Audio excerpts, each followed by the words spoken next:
guys, so it's me, Kiani. Today's video, I'm back with another makeup tutorial. And yes, this makeup look is going to be a new take on an old favorite, and that is my summer-proof makeup routine. I have posted several of these types of videos on my channel. I've actually had a series that I did for a news station down in Charleston where we talked about summer-proofing your makeup. But now we're doing something called quarantining ourselves, or social distancing, or self-isolation, whatever you're calling it. This makeup look, I would say, is going to take us into our new phase where we're probably going to be leaving the house wearing a mask. So therefore there's going to be a lot of steam in this upper region of the face. If you're like me and you're in the East Coast, it's going to be extremely warm. But best of all, we're really wanting to look pulled together, but at the same time we're wanting to protect ourselves. So this makeup look, I've used some products that I actually had that I'll talk to you about how you can interchange some things. But at the end of the day, whichever product you're using, as long as you hang on to the basic principle and technique, you're going to not only be able to look cute, but you're also going to be able to remain safe wearing a mask. I'm also going to be introducing this newest shade to my LipTricks collection. Her name is Georgia Peach. I'm super excited to be launching this newest shade even during this time, because you know what, this is a long wearing liquid lipstick. It can be worn with or without a glitter topper. You can also head over to www.liptricks.com and get your 30% off everything LipTricks. That goes from the liquid mattes that are good for lips and eyes, as well as any of the glitter toppers. So I'm going to stop rambling. I've given you guys a basic premise of this video. I'm also going to do a voiceover. It's only because the kids are upstairs and they're bouncing around, but you know what? They're going a little stir crazy too. So I'm not going to shush them today. I'm going to do a quick voiceover, and I'm hoping you guys enjoy this video. If you haven't already subscribed to my YouTube channel, make sure you click the subscribe button. Also click the bell for post notifications, so every time I upload you are notified. And without further ado, let's jump into the video. Let's go. Alright guys, let's go ahead and get started. First off, we'll go ahead and address the big hair in the room. Yes, I need a trim just like everyone else in the world right now. But you know what? I might actually take matters into my own hands. So comment down below if you would like to see me trim my own hair on camera. But we're going to go ahead and move into skin right now. I'm going to grab my Mario Badescu spray. I'm using this as an after cleanse toner. I absolutely love how this revives my skin. Then we're going to move into my Estee Lauder products using one of my holy grails. This is the Idealist Skin Refinisher. I love that this actually minimizes the pore size on my skin, and it actually really starts the retexturization process. Love this product. Now I'm actually going to move into something new that I haven't shown on my channel. I'm using some of the Renutriv products. I will be giving a full review on these products since I've been using them in quarantine. But right now, my main objective is to make my skin look firmer and brighter. So isn't that what we all want? I've definitely been using the moisturizer to create more emolliency to my skin. Obviously, the more hydrated the skin is, the less age it shows. So that's a tip. Even for my oily skin girls, using a good moisturizer does minimizing the age process. But because we want to make sure that our skincare has enough time to submerge and do its thing, I'm going to expedite that process by using a fan.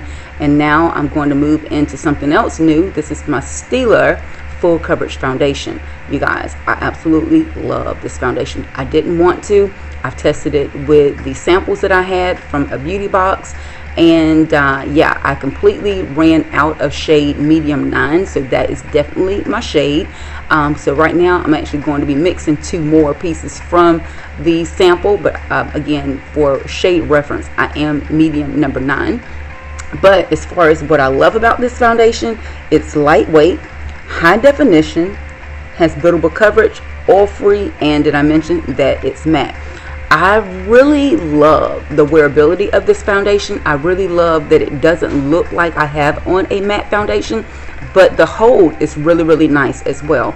I think all those things are going to be very important when you're wearing a mask or you're trying to summer-proof your makeup, because obviously you don't need your foundation breaking down. And you'll see that I'm using a NYX brush. I love using a kabuki brush with this foundation because it blends very quickly, and with a matte foundation you definitely want to move across the surface really evenly, so therefore the foundation doesn't patch in areas. So all those techniques and tips are very important when you're doing a summer proof or mask proof makeup routine. Next, I'm actually going to use a stick foundation as my concealer. The shade is called, or the brand is called Beauty is Life, with the shade Beige Caramel. It does have a little bit more of a cool tone with it, but I think it plays very, very nice with the Stilia foundation. And I'm just using a natural hair brush to blend it out. I don't use a beauty blender when it comes to either one of these products because, one, I like to layer very, very gradually, and I am controlling the amount of product that I'm putting on my face. I think that's very, very important as well when you're trying to create longevity in the makeup. You want to leave room that if you have to reapply, or if you actually need to repowder, that you haven't overdone it to begin with. So that is very important to me.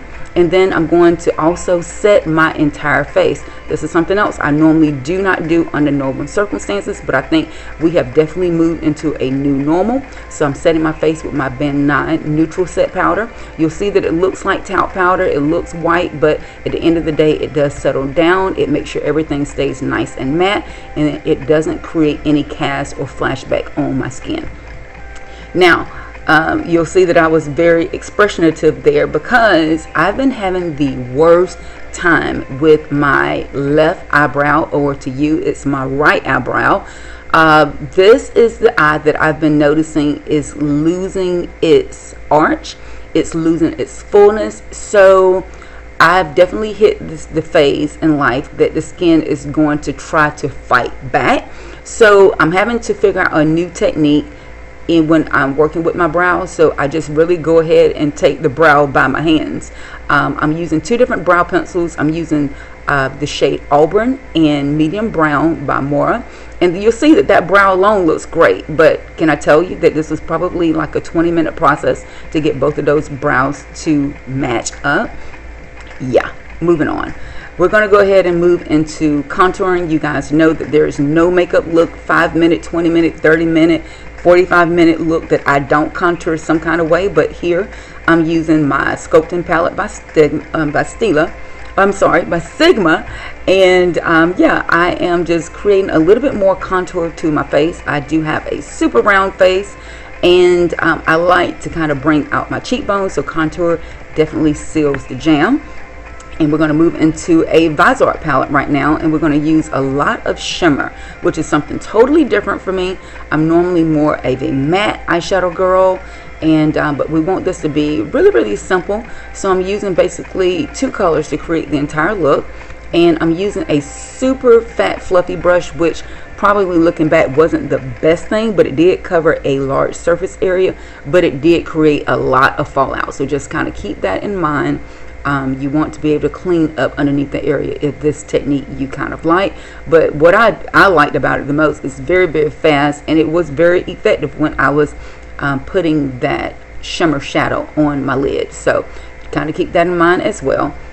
I'm going back in, you'll see, and just packing on the darker brown on the outer V, and of course I'm going to smoke underneath the eye area. So this will keep me from having to use an eyeliner on the upper and lower. So my girls that are still challenged using eyeliners when it comes to wings and things, but you still want to create a little bit of natural drama, using the same outer V shade on the lower lash line definitely gives you a little bit more drama.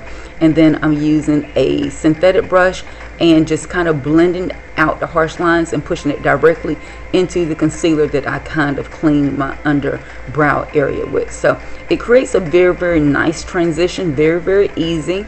And you know, you just keep blending till you feel like that both eyes look as close as possible, and they replicate one another. You might have to go back in and add a little bit more for a little bit more depth. Don't be worried about it. It doesn't mean you did anything wrong. Just make sure that you're trying to find the right balance when it comes to applying the eyeshadow. And you'll see here that I'm just cleaning up a little bit of the fallout, just tapping a little bit of that foundation stick underneath and just blending it out with my fingers. It settles really, really nice into the powder. No creeping or craping. And yeah, we're going to definitely finish this look off by adding a natural tone powder. This is my G5 by Cosette. Beautiful golden finishing powder. So it sets the look. It removes any skipping or mishaps that probably happened during the application process. It just makes everything look nice and flawless. And then I pulled out something super old. This is seriously from my first days on YouTube. I'm using my Milani blush, and we're going to set all of this makeup magic with my Endless Setting Powder by Mora. I have raved over this product, you guys, since I received it by Mora, and I absolutely love it. It's a beautiful finisher. It's a powder formula, but it does settle everything in nice, and you'll see how everything, although it's matte, it looks like second skin. So love, love, love this technique for me. Now we're going to actually add mascara, and some of my girls might want to stop here, but you guys know that I'm going to add a lash, right? So pick and choose. If you want to add a lash, add a lash. If you want to add a fluffy, dense lash, it will take this look as well, but you'll see I just use a very, very natural lash, because really the star of this show is going to be my new liquid lipstick, and this shade is called Georgia Peach. I'm obsessed. It's a beautiful sherbet tone of peach. It just takes you into everything that is summer. Best of all, it's long wearing. It's going to give you 8 to 12 hours of wear. And to make sure that you ramp up your wearability, add you another application, especially if you're not going to be adding the glitter topper. But you know, I'm always here for a glitter. You can check out www.liptricks.com, and right now we do have 30% going on all the way through April 30th. Discount is applied at purchase. And you know what? Go ahead and add your mask on if you're going to be leaving the house. Stay safe, stay glam, and you know what? Comment down below for more video tutorials from me, Makeup by Kiana. If you haven't already subscribed to my channel, make sure you do that, and we'll see you guys next time. Bye.